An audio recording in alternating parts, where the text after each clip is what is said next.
The Extraordinary Adventures of Arsène Lupin, Gentleman Burglar, by Maurice Leblanc. Read by Beau McKenna. Madame Imbert's safe.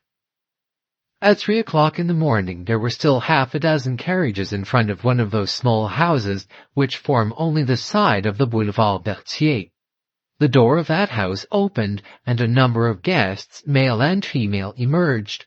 The majority of them entered their carriages and were quickly driven away, leaving behind only 2 men who walked down Courcelles, where they parted, as one of them lived in that street.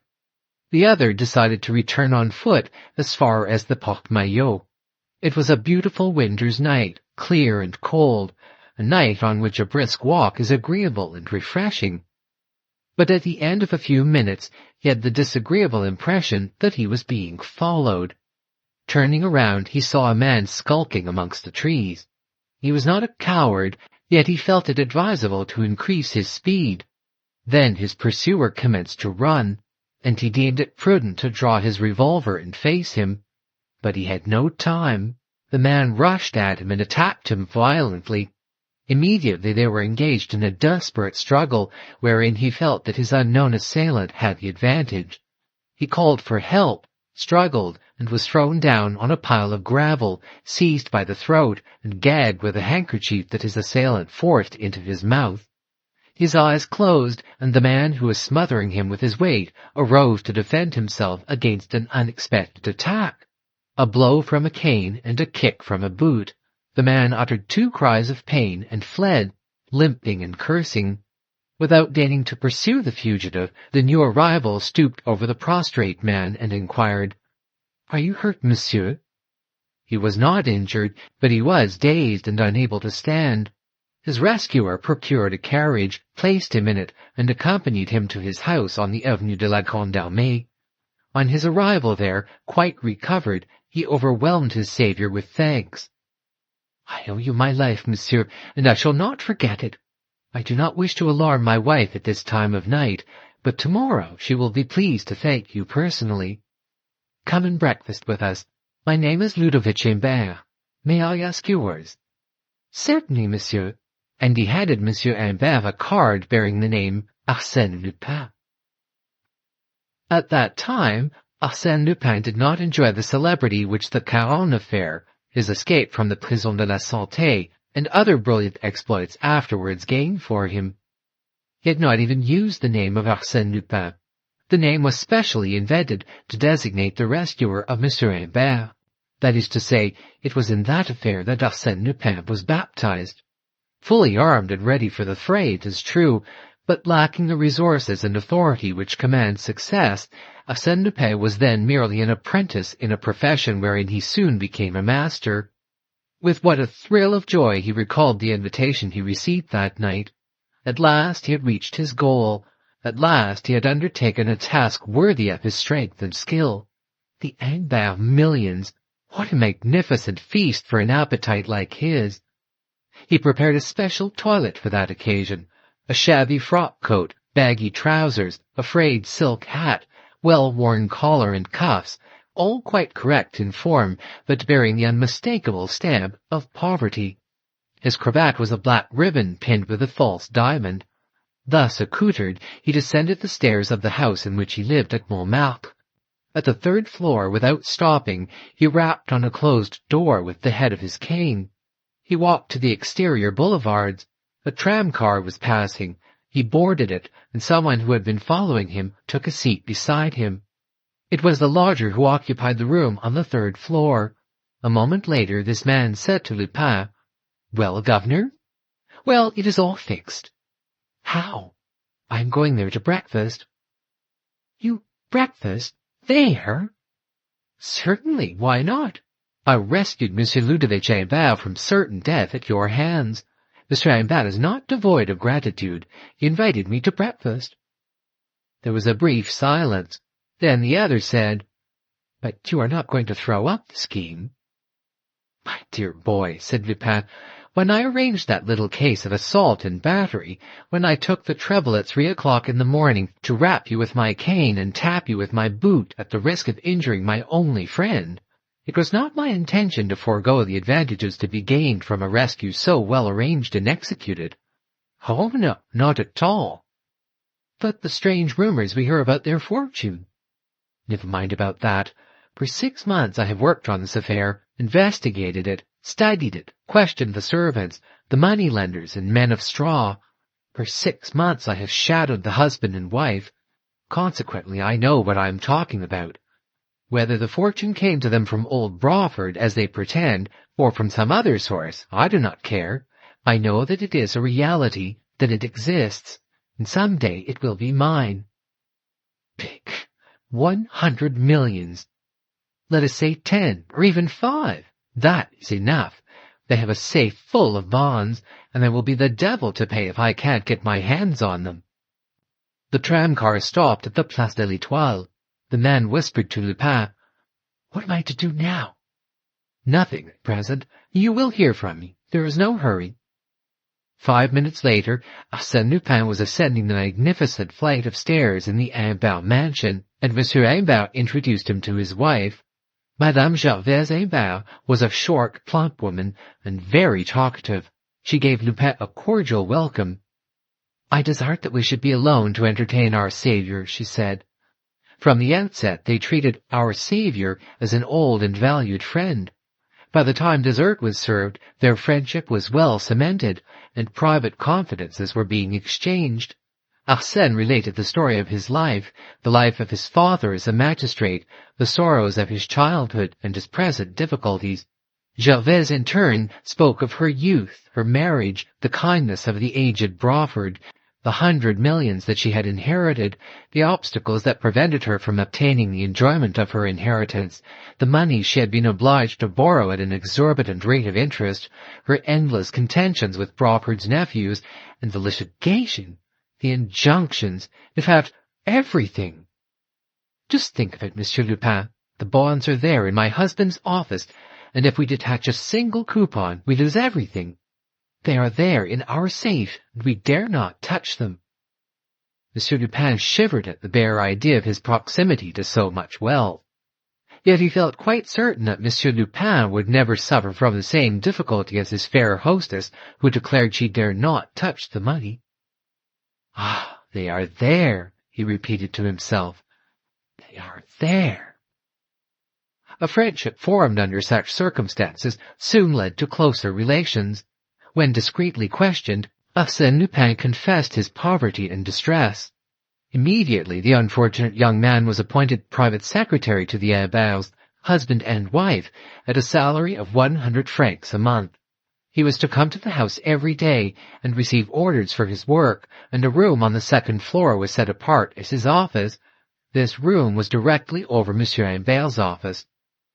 Arsène soon realized that his position as secretary was essentially a sinecure. During the first 2 months, he had only 4 important letters to recopy, and was called only once to Monsieur Imbert's office. Consequently, he had only one opportunity to contemplate officially the Imbert safe. Moreover, he noticed that the secretary was not invited to the social functions of the employer, but he did not complain, as he preferred to remain modestly in the shade and maintain his peace and freedom. However, he was not wasting any time. From the beginning he made clandestine visits to Monsieur Imbert's office and paid his respects to the safe, which was hermetically closed. It was an immense block of iron and steel, cold and stern in appearance, which could not be forced open by the ordinary tools of the burglar's trade, but Arsène Lupin was not discouraged.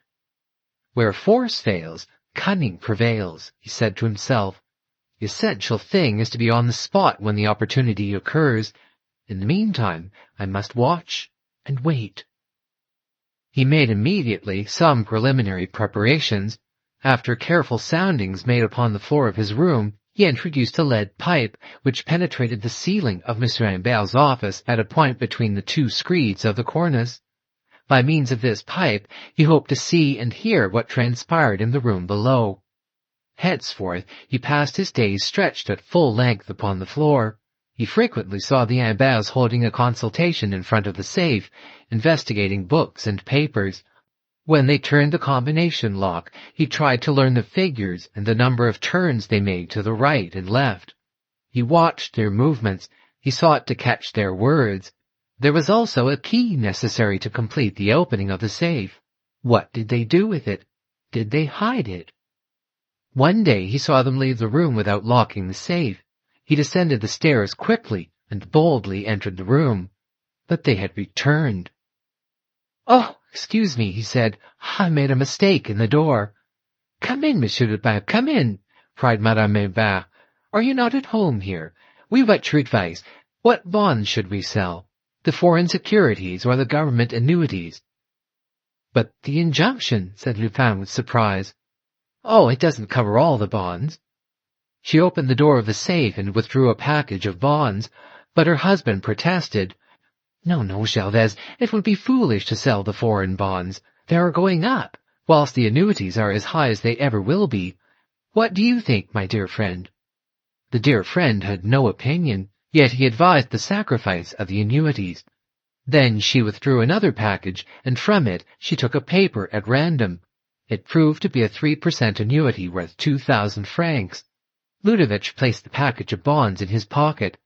That afternoon, accompanied by his secretary, he sold the annuities to a stockbroker and realized 46,000 francs.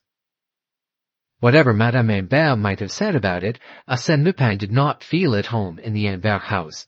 On the contrary, his position there was a peculiar one. He learned that the servants did not even know his name. They called him Monsieur.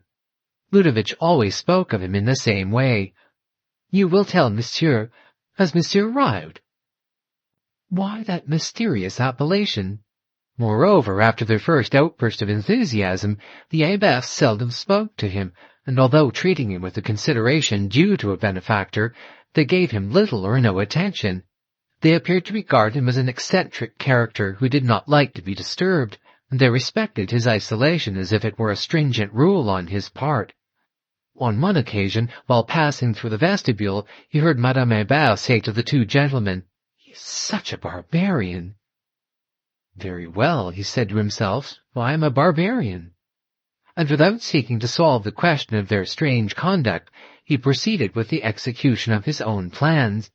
He had decided that he could not depend on chance, nor on the negligence of Madame Imbert, who carried the key of the safe, and who, unlocking the safe, invariably scattered the letters forming the combination of the lock. Consequently, he must act for himself. Finally, an incident precipitated matters. It was the vehement campaign instituted against the Imberts by certain newspapers that accused the Imberts of swindling. Arsène Lupin was present at certain family conferences when this new vicissitude was discussed. He decided that if he waited much longer, he would lose everything. During the next 5 days, instead of leaving the house about 6 o'clock, according to his usual habit, he locked himself in his room. It was supposed that he had gone out, but he was lying on the floor, surveying the office of Monsieur Imbert. During those 5 evenings, the favorable opportunity that he awaited did not take place. He left the house about midnight by a side door to which he held the key. But on the 6th day, he learned that the Imberts, actuated by the malevolent insinuations of their enemies, proposed to make an inventory of the contents of the safe. "They will do it tonight," thought Lupin. And truly, after dinner, Imbert and his wife retired to the office and commenced to examine the books of account and the securities contained in the safe. Thus 1 hour after another passed away. He heard the servants go upstairs to their rooms. No one now remained on the first floor. Midnight. The Imberts were still at work. "I must get to work," murmured Lupin. He opened his window. It opened on a court. Outside, everything was dark and quiet. He took from his desk a knotted rope, fastened it to the balcony in front of his window, and quietly descended as far as the window below, which was that of the Imberts' office. He stood upon the balcony for a moment, motionless, with attentive ear and watchful eye, but the heavy curtains effectually concealed the interior of the room. He cautiously pushed on the double window. If no one had examined it, it ought to yield to the slightest pressure, for during the afternoon he had so fixed the bolt that it would not enter the staple. The window yielded to his touch. Then, with infinite care, he pushed it open sufficiently to admit his head. He parted the curtains a few inches, looked in and saw Monsieur Imbert and his wife sitting in front of the safe, deeply absorbed in their work and speaking softly to each other at rare intervals. He calculated the distance between him and them, considered the exact movements he would require to make in order to overcome them one after the other before they could call for help, and he was about to rush upon them when Madame Imbert said, "Ah, the room is getting quite cold. I'm going to bed, and you, my dear?" "I shall stay and finish." "Finish? Why, that will take you all night." "Not at all, an hour at the most." She retired. 20 minutes, 30 minutes passed. Arsène pushed the window a little farther open. The curtains shook. He pushed once more. Monsieur Imbert turned, and seeing the curtains blown by the wind, he rose to close the window. There was not a cry, not the trace of struggle. With a few precise movements, and without causing him the least injury, Arsène stunned him, wrapped a curtain about his head, bound him hand and foot, and did it all in such a manner that Monsieur Imbert had no opportunity to recognize his assailant. Quickly he approached the safe, seized 2 packages that he placed under his arm, left the office, and opened the servants' gate. A carriage was stationed in the street. "Take that first, and follow me," he said to the coachman. He returned to the office, and in 2 trips they emptied the safe. Then Arsène went to his own room, removed the rope and all other traces of his clandestine work. A few hours later, Arsène Lupin and his assistant examined the stolen goods. Lupin was not disappointed, as he had foreseen that the wealth of the Imberts had been greatly exaggerated. It did not consist of hundreds of millions, nor even tens of millions. Yet it amounted to a very respectable sum, and Lupin expressed his satisfaction. "Of course," he said, "there will be a considerable loss when we come to sell the bonds, as we will have to dispose of them surreptitiously at reduced prices. In the meantime, they will rest quietly in my desk, awaiting a propitious moment." Arsène saw no reason why he should not go to the Imbert house the next day, but a perusal of the morning papers revealed this startling fact. Ludovic and Gervaise Imbert had disappeared. When the officers of the law seized the safe and opened it, they found there what Arsène Lupin had left. Nothing. Such are the facts, and I learned the sequel to them one day when Arsène Lupin was in a confidential mood. He was pacing to and fro in my room with a nervous step and a feverish eye that were unusual to him. "After all," I said to him, "it was your most successful venture." Without making a direct reply, he said, "There are some impenetrable secrets connected with that affair, some obscure points that escape my comprehension. For instance, what caused their flight?